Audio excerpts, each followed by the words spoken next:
sais pas si ça t'arrive des fois. Oui, c'est ça. Belle barbe, soit dit en passant. Il n'y a que des hommes qui complimentent la barbe des hommes.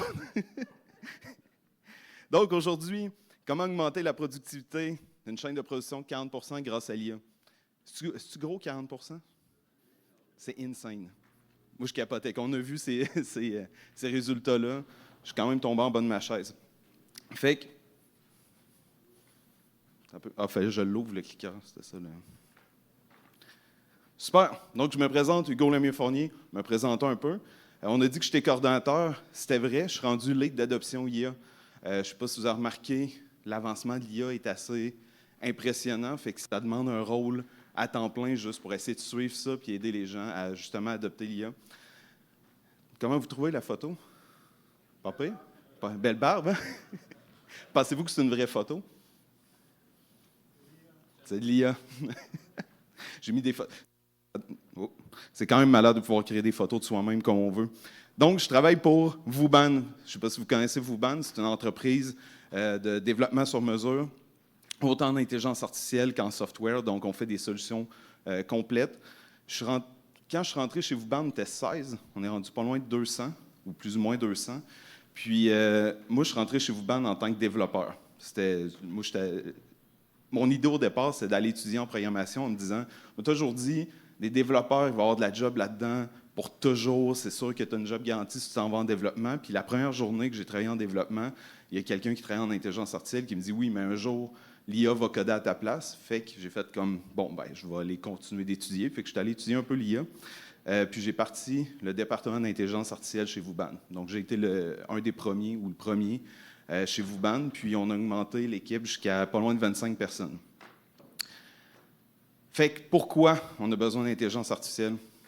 On en a parlé un peu tantôt, vaguement, de quelques problèmes. Pourquoi, d'après vous, on a besoin d'IA? Oui, l'interprétation. On l'a vu un peu tantôt, hein, les capteurs, c'est énormément de données, c'est dur à analyser. Mais si on y va un peu plus high level, problème de productivité au Canada? Pardon? Oui, ouais, exactement.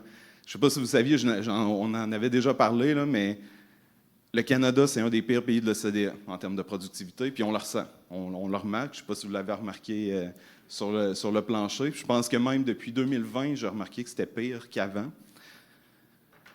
Il y a une pénurie de main-d'œuvre. Vous le ressentez-vous? J'ai l'impression que c'est un peu moins pire cette année. Je ne sais pas si c'est... J'ai des mixed feelings avec ça, là, mais il y a quand même une pénurie de main-d'œuvre. On parle de 127 000 postes vacants au Québec, puis ça continue d'augmenter jusqu'à 1,4 million d'ici 5 ans. 5 ans, ça arrive rapidement, là.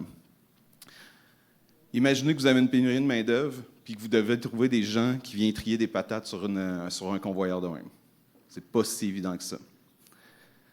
Il y a plusieurs autres raisons. Il y en a une, on parle souvent que l'IA, ça pollue. Puis souvent, une des raisons que je dis, c'est qu'au contraire, l'IA peut aider à diminuer la pollution. Des projets comme ça. Du ciment, est-ce que ça pollue? Oui. On avait un projet avec, j'ai oublié le nom de la compagnie, mais eux, ils font un logiciel qui contrôle la trappe qui rouvre. Quand les camions, les bétonnières arrivent dans un silo, la bétonnière avance, il y a une trappe qui rouvre, le béton tombe, puis on va remplir la bétonnière jusqu'à temps qu'il y ait la bonne quantité de béton dans la bétonnière. Le problème avec ça, c'est qu'il y a une personne qui ferme la porte, fait que soit la personne ferme la porte en retard, puis là, on a mis trop de béton dans la bétonnière, soit la personne donne des petits coups pour essayer d'arriver à la bonne quantité, puis là, on use prématurément la machine. Fait que ce qu'on a fait, c'est qu'on a fait un modèle d'IA qui est capable parce qu'à un certain moment, le ciment est comme en suspension dans les airs, puis c'est cette quantité de ciment-là qu'on a de la misère à calculer.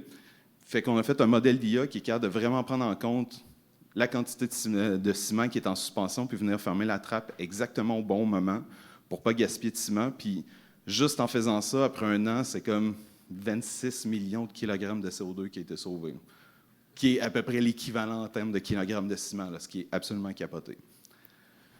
Il y a aussi des gros problèmes. Il y a aussi un bon retard en transformation numérique, là. Il y a des entreprises qui sont encore sur papier en ce moment. Je ne sais pas si vous utilisez encore le papier dans vos opérations. Oui, ça arrive encore.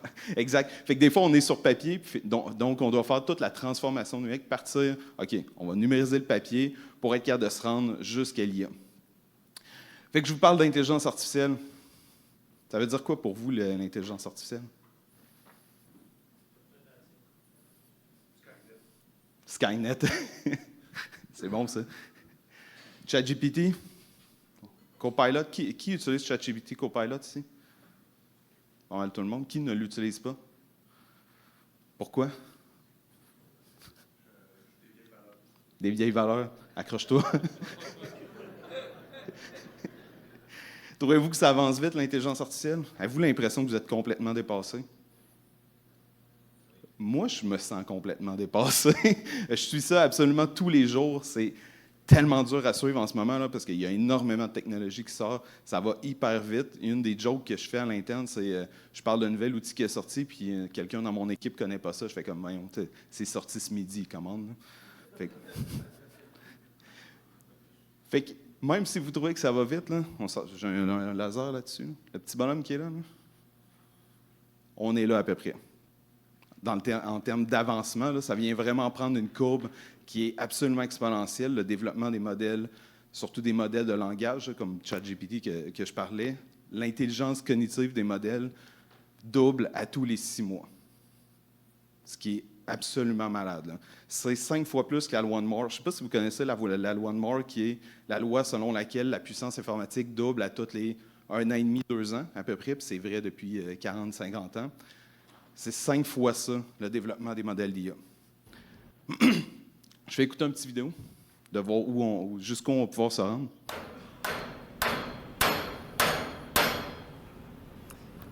I forgot my tools again.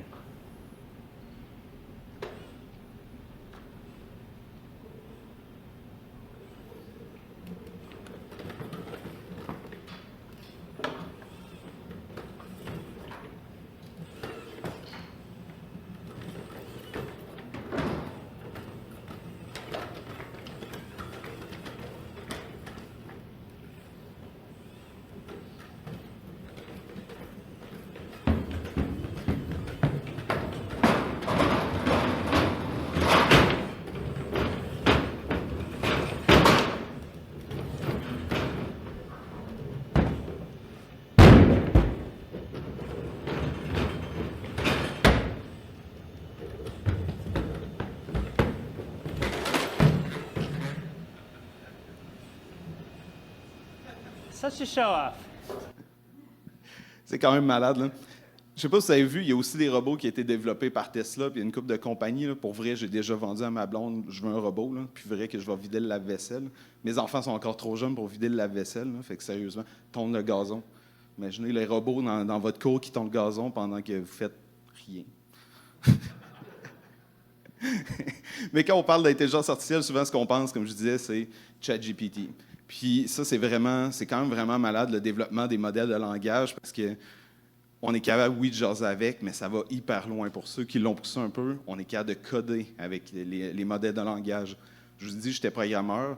Littéralement, 80% du code qu'on va écrire cette année, en 2025, va être généré par l'IA.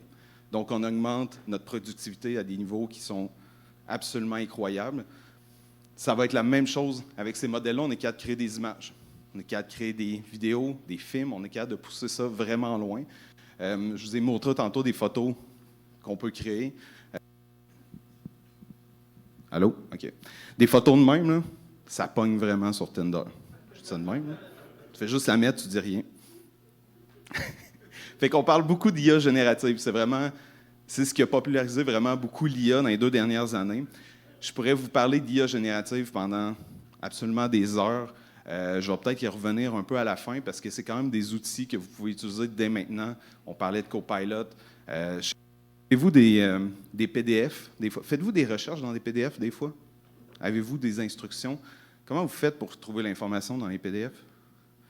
Contrôle F, je présume? Imaginez, là, vous avez l'équipement, vous avez un PDF de 800 pages à peu près qui t'explique comment ton équipement fonctionne. Puis là, vous avez un bris ou peu importe. Vous devez trouver l'information dans le PDF, puis là, vous cherchez dans le PDF. Puis là, c'est long. c'est possible avec l'IA générative de faire des systèmes que le système va ingérer toute cette information-là. Ça peut ingérer des PDF, des bases de données, ce que vous voulez, puis vous pourriez créer un chatbot, littéralement, qui vient répondre à vos questions. Telle machine est brisée, il vient de se passer telle affaire, il va chercher l'information, il vous la résume, il vous dit comment résoudre le problème, puis ça pourrait même être audio. Vous pourriez vous promener, jaser avec un genre de GPT, parler, puis venir faire la maintenance de votre machine. Avez-vous déjà utilisé Voice de ChatGPT? Est-ce qu'il y en a qui ne l'ont pas utilisé? Oui? Ça vous tente qu'on essaye? On va l'ouvrir, on va essayer d'y parler un peu.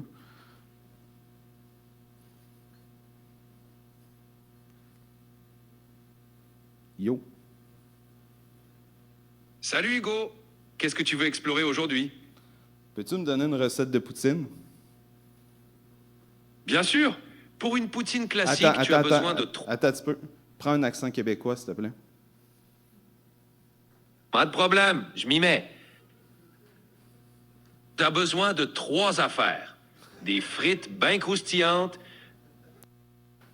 des crottes de fromage qui squeakent. Vous voyez le principe? C'est tout le temps un peu touchy, ça marche pas tout le temps. Mais ce qui est malade, c'est qu'on pourrait justement prendre toute votre information expert dans votre domaine, le rentrer dans la machine, puis jaser avec. Ce qui pourrait être malade. Fait que l'IA générative, je ne vais pas trop m'étendre, comme je vous dis, je pourrais vous en parler longtemps. Fait que l'IA générative, c'est juste un subset, un sous-ensemble de tout ce que l'IA peut faire.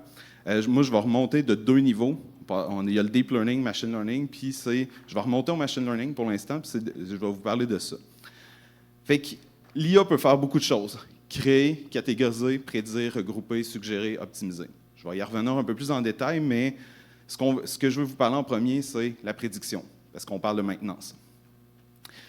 Quand vous prenez Uber, puis vous commandez un lunch ou vous commandez un taxi, c'est tout le temps marqué ETA 15 minutes, mettons.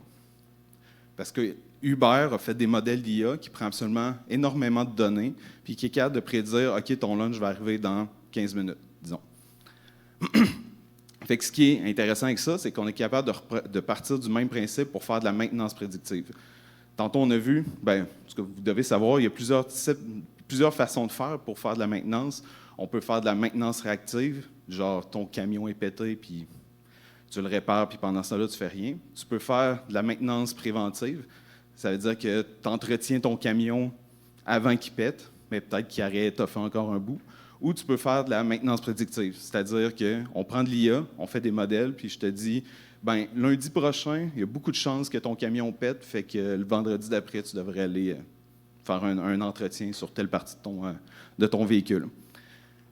Ce qui est vraiment, pourquoi c'est vital, la maintenance prédictive, c'est que c'est vraiment efficace. Fait qu'on est capable de baisser les arrêts non planifiés de 35 à 50 %. Est-ce que ça vous arrive qu'une machine pète puis vous ne l'aviez pas prévu?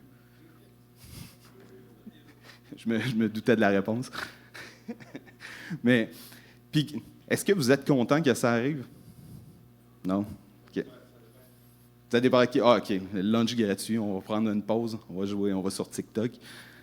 Coût de la maintenance, avec les modèles prédictifs, on est capable de baisser de 25 à 35 %, puis la durée de vie des équipements qu'on vient l'augmenter. Puis, justement, avec les modèles prédictifs, quand tu ne viens pas utiliser ton équipement, justement, tu es capable d'augmenter la durée de vie des équipements. Peu importe l'équipement dans lequel qu'on va parler, il y a toujours une courbe, puis à un certain moment, inévitablement, ça va briser. Fait que, comme je disais, on peut attendre que ça brise ou on peut aller détecter d'avance, selon tous les capteurs, quand est-ce que ça va briser. Tantôt, vous avez vu, il y avait des capteurs. Justement, la dernière étude de cas qu'on vous a présentée ce matin, on est arrivé à un certain moment, une fin de semaine, puis ça l'a brisé. Fait que là, ils ont dû bouger à ce moment-là. Il y a plusieurs outils qui existent déjà, que je suis allé chercher un peu qu'est-ce qui se faisait en maintenance prédictive en dehors de ce que nous, on fait. AI Caterpillar Uptake. Fait que dans le fond, eux, c'est exactement le concept, passer du réparer après ça l'ait planté à réparer avant que ça plante. Fait qu'eux ont fait un système qui ont des milliards de points de données sur des milliards, pas des milliards d'équipements, mais des centaines de milliers d'équipements. Ça leur donne des milliards de points de données sur plusieurs types de senseurs, puis ils sont capables de, justement, à partir de ces données-là, ils ont créé des modèles d'IA qui viennent prédire exactement, OK, là, il faut que tu fasses une maintenance sur telle partie de ton véhicule. Il y a plusieurs solutions qui existent. J'ai vu GIA, General Electric, je présume, Smart Signal. Eux autres sont capables de créer des jumeaux numériques. C'est le même concept, des capteurs à la grandeur de l'équipement, puis de pouvoir faire justement des modèles qui viennent analyser ça. La même chose, Primeo, Razer, souvent dans les chaînes de production automobile, c'est le même concept. La machine peut briser à n'importe quel moment. Donc, encore une fois, une immensité de capteurs. On est capable de faire des modèles prédictifs en intelligence artificielle puis prédire le moment où ça va briser. Imaginez que vous recevez justement dans Team une alerte, telle machine est brisée ou telle machine va briser. C'est excessivement efficace. Fait que je voulais vous parler ce matin d'un projet qu'on a fait sur une usine de recyclage. Je garde mon clicker. Dans le fond, on a fait un projet sur une usine de recyclage que eux, leur mission, c'est réduire l'enfouissement des matières posant des risques pour la santé et l'environnement. Fait qu'eux, ce qu'ils font, c'est qu'ils vont faire de la collecte partout au Québec de matières de plastique, essentiellement. Ils prennent le plastique, ils vont le traiter, puis au bout de la chaîne, ils sont capables de revendre le plastique. Fait qu'essentiellement, quand les ballots de plastique arrivent à l'usine, c'est comme vraiment des ballots. On va pousser ça dans une machine avec des couteaux. Ça va déchiqueter le plastique. Puis là, le plastique va passer dans plusieurs étapes dans l'usine. Il va y avoir du lavage, du traitement, fait qu'une dizaine d'étapes comme ça. Puis ça va sortir dans les sacs au bout. Ça va être des copeaux de plastique propres. Le gros problème qu'eux avaient avec ça, c'est leurs deux plus gros processus critiques, c'est l'alimentation du déchiqueteur et la maintenance des couteaux. Fait qu'eux, pour l'instant, la manière qui fonctionne, c'est que tu as un opérateur qui pèse sur un bouton, le ballot de plastique tombe dans la machine, puis là, ça part, puis à un certain moment, il y a des goulots d'étranglement dans la machine, parce que là, l'autre morceau de plastique qui a été mis avant, il n'est pas fini de traiter, fait que là, ça coince à des bouts, puis tu avais aussi toute la maintenance des couteaux, parce qu'à un certain moment, tes couteaux coupent moins bien, fait que là, ta performance diminue. Fait qu'il y avait plusieurs grands irritants comme ça, une variabilité de la productivité d'à peu près 80 % sur la machine, 27 % de temps d'arrêt, puis la moitié de ces temps d'arrêt-là étaient non planifiés. Donc, on parlait tantôt de ça arrête de façon random, c'était exactement leur point. 50 % maintenance des couteaux inefficaces, ça veut dire qu'ils attendaient trop longtemps, souvent trop longtemps pour aiguiser les couteaux ou les changer, ce qui faisait en sorte qu'ils coupaient moins bien, puis ça rallongeait le temps de déchiquetage tranquillement, pas vite, jusqu'à temps qu'on arrive à 50 % d'inefficacité sur les couteaux. Puis tu avais un gros problème de standardisation, là, c'est-à-dire qu'il y a un opérateur que lui, il va au feeling un peu, là, il pèse sur le piton, ça tombe dans la machine. L'autre, il n'a pas le même feeling, fait que là, tu as plein d'opérateurs qui ont des feelings différents sur comment on devrait alimenter la machine.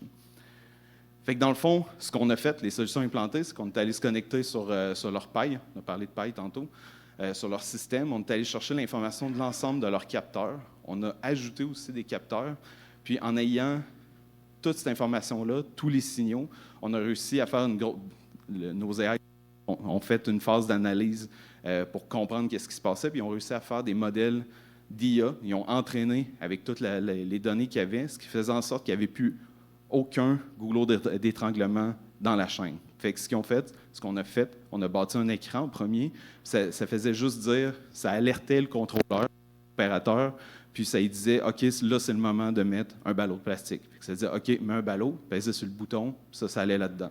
Fait que là, l'opérateur a fait ça pendant 1 mois, puis à un moment donné, il a dit, OK, est-ce que ça peut-tu peser sur le bouton à ma place? Fait qu'on a vraiment pris le contrôle sur la machine complètement.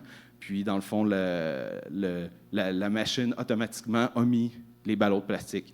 Fait que ça, c'était la première solution qu'on a apportée. On a apporté l'autre solution, qui était la maintenance des couteaux.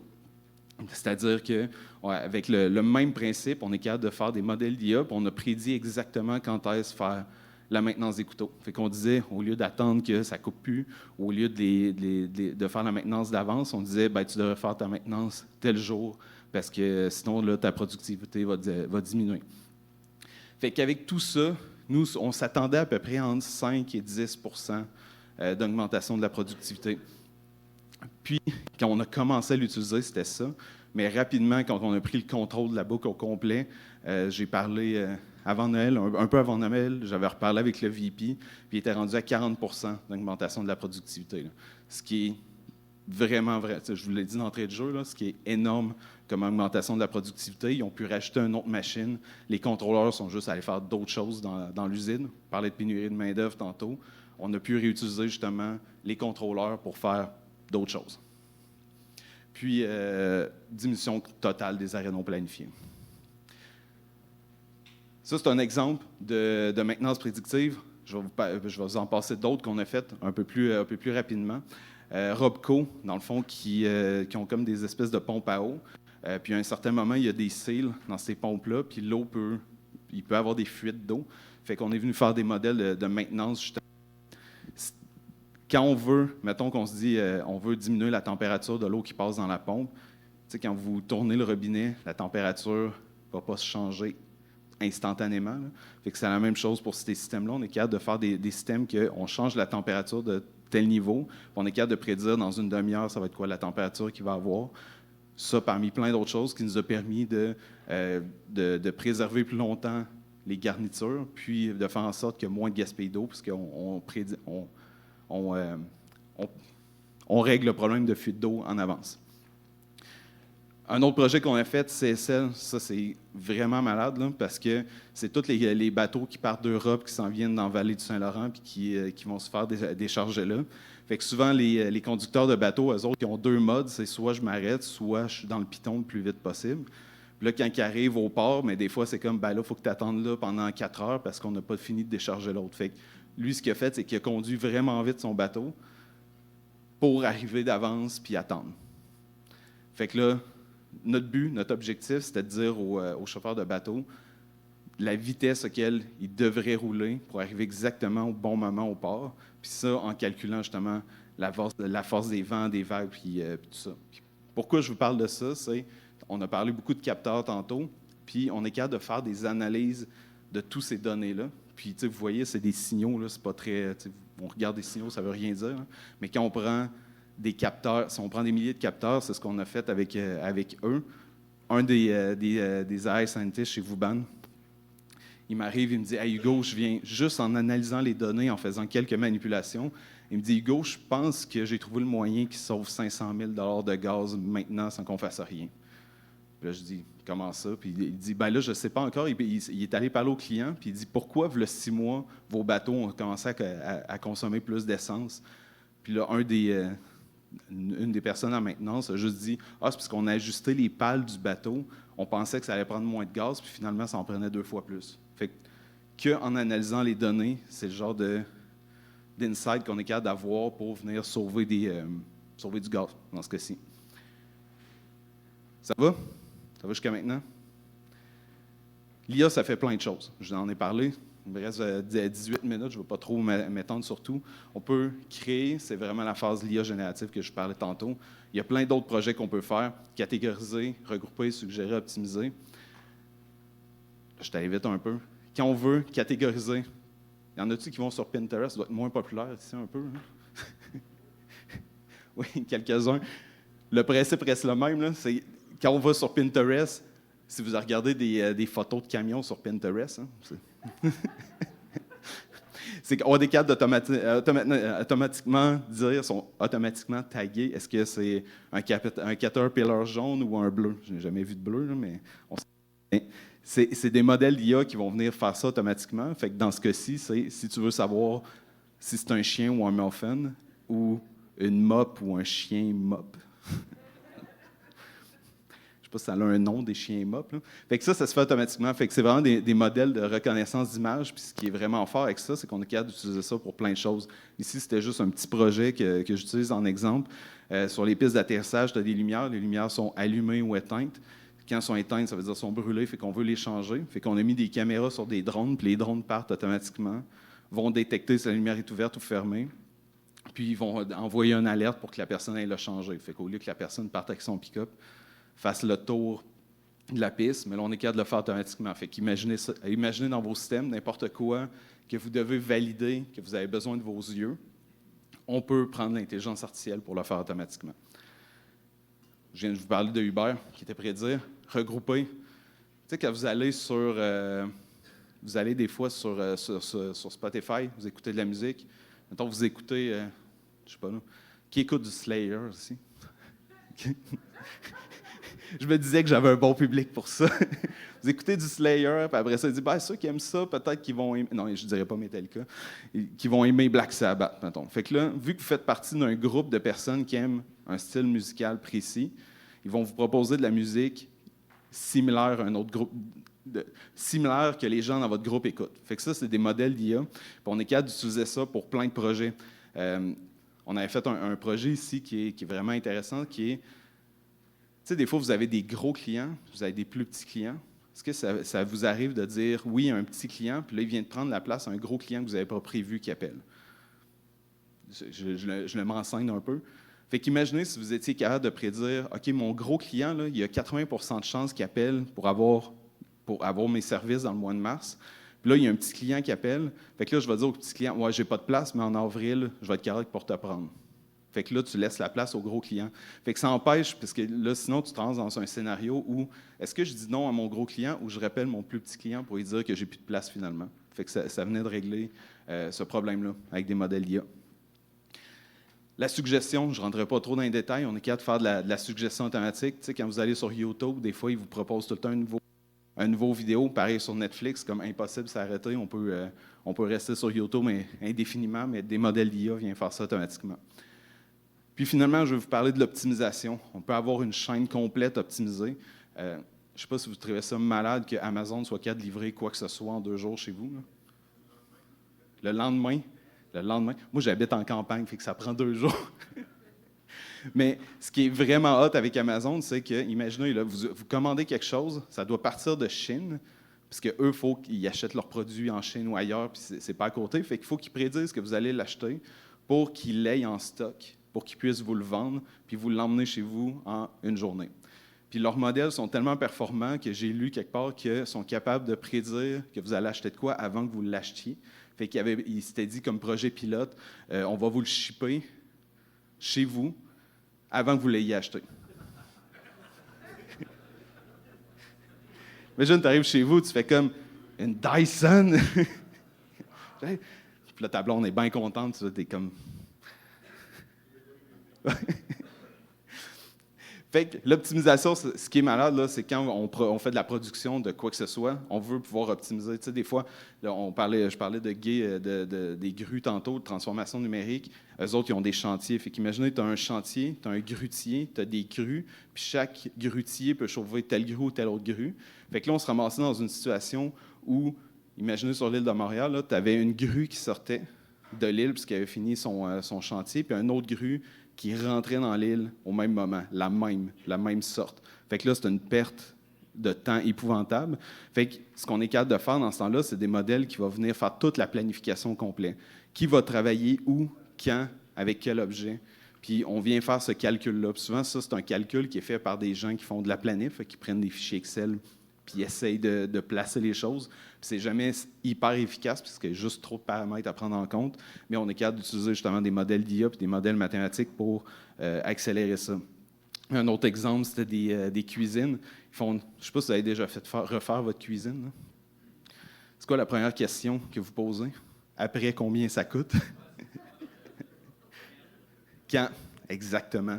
Puis sont-ils capables de répondre quand vous demandez quand? Non, c'est difficile. Fait que c'est exactement le genre de projet, ce qu'on a fait avec un de nos clients, qui est de pouvoir répondre à la question « quand ». Parce qu'en prenant en considération c'est quoi la cuisine, c'est quoi les choix que vous avez faits, là, il y a plein d'options, puis il y a plein de clients. On est capable de faire la planification complète de la production, puis avec une date, OK, la semaine du 16 août, tu peux prendre des vacances. Transformation numérique, j'en ai parlé tantôt. Je vais peut-être finir là-dessus. Je ne sais pas si vous avez des questions. Je vais vous laisser peut-être une dizaine de minutes. Là. Yes? Oui, je vais closer ça. Canam, je ne sais pas si vous en aviez déjà entendu parler. Dans le fond, eux autres, ils font des beams d'acier, puis tu as des soudeurs qui viennent souder sur les beams d'acier. Fait que tu as une espèce de convoyeur. La la beam d'acier avance, puis là, tu as des soudeurs qui viennent souder. Le problème avec ça, c'est qu'il faut valider toutes les soudures. Parce que si tu manques une soudure, qu'est-ce qui peut se passer? Ça peut être plate des fois, là, surtout l'hiver, maintenant. Fait que tu as quelqu'un qui regardait chacune des soudures. OK, ça les correct, ça les correct. Puis là, il regardait tout. Ça faisait genre 500 000 soudures à regarder par année, même plus. Là. Je ne me souviens plus des chiffres, là, c'était assez énorme. Puis, fait que ce qu'on a fait, c'est qu'on est allé installer des caméras, des lumières, qui viennent détecter automatiquement chacune des jointures. Puis dans chacune des jointures, on vient déterminer est-ce que la soudure est bonne ou mauvaise. Fait qu'en faisant ça, on a vérifié l'entièreté des soudures. Puis sur l'entièreté des soudures, je pense qu'en 1 an, on en a détecté 800 qui étaient manquantes. Puis sur les 800, il y avait réellement 150 soudures à peu près qui manquaient. Fait que la personne, au lieu d'avoir à valider 500 000 soudures, elle en a validé 800. Fait que je vous laisse vous projeter dans chacun de vos domaines. Je disais tantôt, si on doit valider quelque chose avec des yeux, c'est quelque chose qu'on peut venir faire. Les patates. Je ne sais pas si je vous en parle. Voulez-vous que je parle de patates? Ben, ouais, c'est bon, ça. Je vais le conserver. Fait que les patates, on arrive au bout. Il y avait une machine à trier les patates, puis 75 % des patates étaient bien triées, c'est-à-dire qu'il restait un 25 % des patates qui étaient mal triées par la machine, puis il y avait des gens au bout qui venaient trier à la main. Fait que nous, ce qu'on est arrivé, c'est qu'on a pris la machine, on a enlevé les caméras qu'il y avait dans la machine, on en a mis des nouvelles, on a changé complètement le système, puis il y avait des systèmes de vision un peu traditionnels qui n'étaient pas de l'intelligence artificielle. Fait qu'on est venu faire des nouveaux modèles d'intelligence artificielle. On a tagué à la main 100 000 patates, à peu près. Puis, à partir de ça, on a pu créer des modèles. Puis, automatiquement, après, notre machine a pu trier, OK, cette patate-là est bonne, celle-là est moins bonne. Je ne sais pas si vous avez vu à l'épicerie, il y a des sacs de patates, des patates parfaites. Là. Ça, c'est malade de faire des poutines, justement. Puis, mais les patates parfaites viennent exactement de ce genre de notre modèle qui est capable de dire ça, c'est une grosse patate, elle est vraiment belle, puis elle vaut plus cher. Fait que tu peux la vendre à certains prix, fait que tu es capable vraiment d'avoir le contrôle sur ta production de patates. Je vais finir avec celle-là, j'en aurais plein d'autres. Celle-là est quand même malade, je l'adore. Savez-vous c'est quoi? Oui? Oui, exact. Vous allez à l'hôpital, puis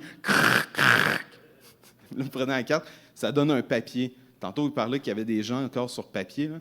Des fois, c'est difficile d'enlever le papier, mais ça ne veut pas dire qu'on ne peut pas faire de l'IA. Fait qu'eux, dans le fond, ça, c'est une castonguette. Puis, c'est plein d'informations qui est marquées par le médecin, genre le diagnostic, les actes. Ici, c'est de la gangrène. Fait que j'aurais peut-être dû choisir un autre exemple. Là. Mais bref, fait que le nom du patient, bref. Puis ça, des castonguettes sont différentes à chaque place où vous allez. Vous pouvez aller dans un hôpital, là, puis il y en a 8 formats différents. Fait que qu'est-ce qu'on a fait avec ça? C'est qu'on a venu scanner tous les papiers de façon automatique. Fait à chaque fois qu'il y a du papier rentre, on les scanne, puis automatiquement, on est venu détecter les noms de patients, les cases à cocher, les diagnostics. Fait que, juste en faisant ça, il y avait 80 personnes dans l'entreprise qu'on a implémenté ça, qui s'occupaient de gérer le papier, puis on l'a diminué à 15 personnes, ce qui est aussi assez malade. Il reste 15 personnes parce que des fois, c'est un peu... c'est pas évident. Je vais m'arrêter là, laisser le temps si vous aviez des questions. Oui, Pierre Laberge, Finland Iron Ore. Je suis en charge, moi, de la fiabilité, de la fiabilité de la planification et l'amélioration continue. J'ai assisté, merci de très bonne présentation. J'ai assisté aussi avec l'Ordre des ingénieurs. Je pense que vous aviez fait un peu une présentation, peut-être une couple un an ou deux de ça. Là. C'était vraiment intéressant. Depuis 6 mois, moi, j'essaie de donner un push un peu là, avec mes équipes sur le AI. Là. Puis on voit, surtout avec l'équipe de planification, on voit une amélioration là, de livrer, surtout le clérical, là, parce que là, je pourrais aller dans toute le prédictif et ces choses-là, mais si je n'ai pas de monde en place pour le faire, c'est un de mes gros problèmes. Je commence à être un peu tanné de faire des entrevues puis d'avoir l'offre est refusée. Là. Donc, surtout en travaillant dans le Nord comme je suis, on est dans l'Arctique canadien, c'est quand même vraiment dur d'avoir des gens. Ma question s'en va, tu vas voir où je m'en vais avec ça, c'est que là, présentement, j'ai un projet, puis depuis 6 mois, comme je disais, j'essaie de pousser de l'avant le AI, puis j'essaie d'améliorer l'efficacité, surtout, et la productivité de mon département de planning. Puis un des goulots qu'on a, c'est que on essaie de développer la librairie des standards jobs, des billes de matériel, des BOM, toutes ces choses-là. Puis là, j'essaie d'avoir un projet parce que là, c'est beaucoup de clérical pour les planificateurs. Il faut qu'ils aillent dans l'historique, il faut qu'ils créent les jobs standards, il faut qu'ils fassent les BOM. Puis là, je regarde pour essayer d'aller chercher avec l'AI cette information-là, puis de générer des drafts de ces jobs-là, puis après ça, valider avec l'équipe de planification. Fait que d'éliminer tout ce qui est clérical, que ce soit j'utilise un Cloud Note maintenant pour les notes de meeting, ces choses-là. Ma question est, quand on est en maintenance, on a une pyramide de maintenance qui nous priorise un peu qu'est-ce qu'on devrait travailler, on peut se faire des audits, puis savoir où est-ce qu'on est comme organisation. Le AI, j'ai l'impression un peu que c'est le Far West, puis c'est pick and choose de ce que tu veux, puis je suis un peu perdu là-dedans, puis de formation, je suis ingénieur mécanique, donc je suis pas un gars de programmation, mais je pense qu'on fait des bons gains. Mais toi, avec ce que tu vois, qu'est-ce que tu recommanderais pour une compagnie qui n'utilise pas d'AI, mais qui veut commencer? On devrait prioriser ça où? Parce que, tu sais, je veux pas courir avant de marcher, puis je voudrais marcher en premier, mais je suis un peu perdu là-dedans. Ben, c'est vraiment une bonne question, puis le Far West, c'est vraiment un bon mot que tu as utilisé, là, parce que clairement, c'est le Far West. Nous, ce qu'on fait, là, c'est qu'on va faire un atelier. Là. Mettons que vous voulez faire de l'IA, vous ne savez pas exactement par où commencer, puis je comprends que c'est compliqué. Là. On pourrait optimiser 1000 affaires dans une business. Là. Puis, ce qu'on va faire, c'est on va faire des ateliers qui vont durer entre 3 ateliers et 6-7 ateliers, tout dépendant de la grosseur de l'entreprise. On peut en faire plusieurs. On va sortir tous les processus complets de la business. Puis à partir des processus qui vont être sortis, on va mettre ça dans un tableau. Là, je l'avais un peu plus loin, là, je peux vous l'emmener. Là. Je vais te le montrer, ça va être plus facile à visualiser. Là. On a un tableau comme ça. Puis dans le fond, on va sortir tous les plus gros problèmes, les problèmes les plus importants, puis on va venir les placer dans le tableau. On va les placer selon 2 axes. Le niveau de difficulté à la solution à ce problème-là, puis l'impact de la solution. Fait que ce qu'on veut en premier faire, c'est tous les projets que le niveau de difficulté est très bas, puis que l'impact est très haut. C'est ce qu'on va appeler nos quick wins. Fait que si on est capable de découvrir des quick wins dans vos business, puis on vient mettre un papier dans le quick win, normalement, c'est par ce projet-là qu'on va commencer. Puis on veut on parlait de ROI, on en a parlé tantôt, on veut un ROI qui est minimalement en bas de 1 an, 1 an et demi max. Si on veut rentrer rapidement dans notre argent avec un quick win, parce que ce quick win-là va venir financer les big bets d'après. Parce qu'on va commencer par ce qui est facile, on va rentrer dans notre argent, puis ça va venir financer le projet qui est un peu plus complexe. Si je prends par exemple les patates qu'on a faites tantôt, on a commencé par trier les patates, ce qui était le plus simple dans leur entreprise à régler en premier. Le problème d'après, eux, ce qu'il y avait, c'est que tu as Costco, Métro, puis plein d'épiciers qui appellent, puis ils disent « je veux des patates pour telle journée, telle autre ». Fait que là, ils faisaient toute la planification de l'emballage, du lavage, tout ça, à la main. Fait que là, on est venu automatiser cette deuxième partie-là. Fait que souvent, c'est comme ça qu'on va procéder avec plusieurs clients. Commencer par le facile, ce qui est rentable, puis finalement, passer au projet plus complexe. Je ne sais pas si ça répond un peu. Dernière chose. Puis je regarde aussi, avec le gouvernement, je pense qu'il y a des programmes de subvention. Es-tu au courant un peu de ça aussi? Oui, il y a des beaux programmes de subvention, là, entre autres Scale AI, qui est un programme fédéral, puis ils vont payer pas loin de 45 % de l'investissement, là, ce qui est assez substantiel. Là, fait que ça aide à rentrer dans le ROI plus facilement. Merci. Vous avez d'autres questions? Avez-vous aimé ça?